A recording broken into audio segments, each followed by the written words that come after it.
मित्रों नमस्कार, आप सभी का स्वागत है। मित्रों, हम लोग अक्सर करके देखते हैं कि बहुत से ऐसे व्यक्ति होते हैं जो हर तरह से प्रयास करते हैं, अपने किसी कार्य को पूर्ण करने के लिए मेहनत करते हैं, पर उसके बावजूद भी उनका काम 99 पर जाकर रुक जाता है। उनके काम में कोई ना कोई अड़चन लग जाती है। उनके पूरे मेहनत करने के बाद भी उनका काम नहीं बन पाता है। ऐसी स्थिति में दो तरीके की समस्याएं होती हैं। या तो किसी प्रकार का प्रारब्ध का दोष होता है, भाग्य दोष होता है, या कोई अन्य प्रकार का दोष होता है जिसकी उनको जानकारी नहीं होती है और इस तरीके से उनके काम रुकते रहते हैं। बार बार कोई ना कोई बड़ी अड़चन आ जाती है जिसके चलते उनके काम रुक जाते हैं। मित्रों, आज एक ऐसा छोटा सा उपाय बता रहा हूँ जिसके करने मात्र से इस तरीके की जो समस्याएं हैं पूरी तरह दूर हो जाएंगी।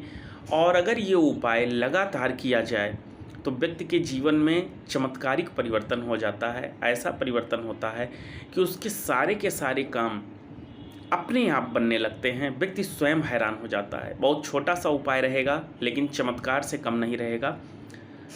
इसके लिए आपको क्या करना है, अपने जब भी किसी काम से आप घर से बाहर निकलें तो सबसे पहले आपकी नाक का दाहिना स्वर चलना चाहिए।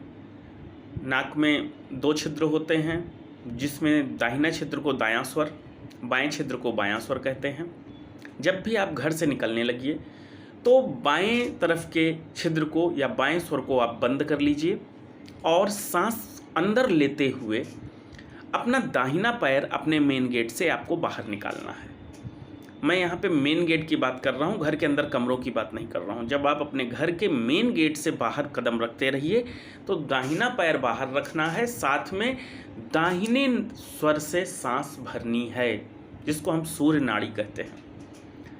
इसके लिए बायां स्वर आप बंद कर सकते हैं अपने हाथों से और सांस भरते हुए दाहिना पैर बाहर निकालें। पहला काम आपको ये करना है। दूसरा काम, घर से जाते वक्त थोड़ा सा गुड़ का टुकड़ा लेकर जाएं। खाने वाले गुड़ की मैं बात कर रहा हूँ, कोई भी गुड़ चल जाएगा लेकिन गुड़ का टुकड़ा होना चाहिए। टुकड़ा कितना बड़ा होना चाहिए, छोटा सा भी चल जाएगा, बहुत बड़ा भी ना हो कि उसको कोई लोग देखें और टोकें, और बहुत छोटा भी ना हो कि इतना छोटा हो कि वह इस प्रयोग को पूर्ण ना कर सके। इसके बाद आपको जाना है, जिस भी किसी काम पे जा रहे हैं आप जाइए।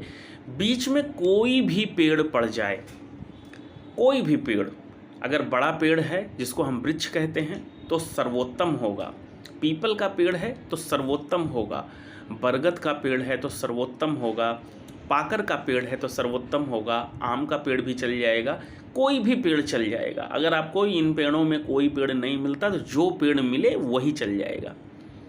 अगर पेड़ है ही नहीं तो घास है, झाड़ियाँ हैं, छोटे छोटे पौधे हैं, वहाँ पर भी चल जाएगा, लेकिन पेड़ अगर मिल जाए तो सबसे अच्छा रहेगा। आपको दाहिने हाथ से उस गुड़ को वहाँ रख दीजिए, पेड़ के तने के पास, आगे निकल जाइए और पीछे मुड़कर आपको नहीं देखना है।